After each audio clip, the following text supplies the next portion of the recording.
Well, this is the last song, indicative of everything I've experienced with you in your recorded history. There's always one song that's like, really, man, really. And this song is called 17 Times. Well, Yeah.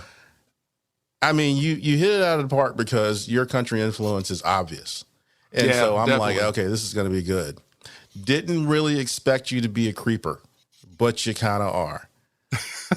I'm like, dude, don't be calling up women 17 times, man. Don't be out here in these streets calling women 17 times. Please don't go to jail. And you always make me laugh and you always surprise me. And this was the track that did it on this record. So, man, tell me the story. Well, to tell you the truth, it's I got the inspiration for that song I used to smoke back in the day. And when I was teaching at Wesleyan, I had night courses and they would be like an hour and a half long. And so I would give my students a 15 or 20-minute break, to go outside and, smoke if they wanted to, just, check out the outdoors, or take a walk or whatever, and come back and we'd finish class. But, I would sit out there smoking my cigarettes, and they wouldn't be the only students out there. There'd be students coming in and out of the student union and things like that, and they'd be talking, okay?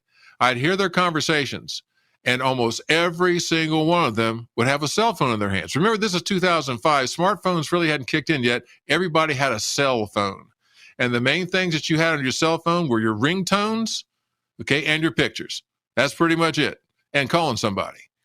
So that was the good. You could text, but text was in its infancy, back then. So I would watch them, and they would be talking about this, that, and the other, about their personal experiences, but everything was centered around the phone. The whole idea of, they would talk about, I got this ringtone, or take a look at this picture, or music. But the music quality wasn't all that great on a cell phone. It didn't have the speaker quality, and they didn't have the speakers, the earbuds and stuff that they have now. So the music was part of it, but cell phone is not a smartphone, okay, camera wise or otherwise. So I basically, I started looking at, all of a sudden, the idea about your students getting out of bed. The last song that they heard is the one that they have when they wake up in the morning. And so when they call their friends, they'll call them, until somebody picks up or leaves, gets back to them on a voicemail. But the whole idea is pick up your phone. It's not just, bells and whistles. I want to hear your voice. I want to have a conversation. A lot more, at least back then, than it is now. Now, having a conversation is all in text or all in blog or all in something else. But, 2005 was a different time. And so that it just seemed to fit. And so something like a little, like a little country kind of harmony, little country 3-part harmony thing going on, plus the dobro lead. I really enjoyed doing that lead on the dobro. That was fun, but also doing the harmonies. That was a lot of fun too. The hardest thing to do on that song was the bass. Not that playing the notes was hard, but I had to do that, from a keyboard using that particular, sound. And I did it through matter of fact, I used the Ensoniq for that because I wanted to actually play it myself. So that was the last thing I ever did using my Ensoniq EPS, was to put that bass on there. And I was afraid I wouldn't be able to engineer the bottom line, the bottom end of it, because it has some really low notes on there. But I didn't think I was going to could engineer the bottom, those really low notes as well as I did. But I did. I pulled that off. That was an engineering, problem that I had to solve. And I thought I did a pretty good job solving it. But that was a fun song to do, and that was also a song that I could perform. It's got a fun lyric, and it's a period piece now. I mean, when you think about it, how many people do you know that actually haul around a cell phone anymore? One guy I know, and it's so random. So yeah. Well, I mean, it's like, okay, the consumer cellular crowd, even they're going to smartphones. You know what I mean? So having a cell phone, it kind of takes you back. I can remember the first cell phone I had. I can remember the stuff that I did on there, the little teeny tiny screen, and unless you had a BlackBerry, it was really hard to text out anything because, you didn't have a keyboard. You couldn't talk. It didn't have voice recognition to where you could actually say your message and all that. It was just like ancient now. But people were into it, and that was part of the way that they communicated. And the bells and whistles that a cell phone provided was really part of what young people were into as far as communicating with each other.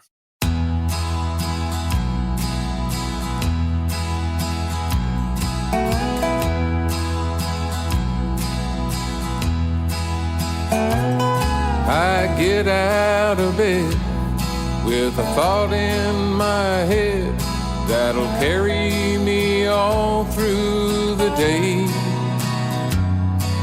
Sometimes it's good, like every day should, and sometimes it's too bad to say. When I feel alone, I take my cell phone and push me a number or two. I don't really care, I just hate dead air. Please answer on one ring or two. I'm calling you 17 times just to hear your voice on the line. Please answer when you hear the chime. I'm calling you 17 times.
Cell phone is right by my side. I tell all my friends all the places I've been. I take them along for the ride.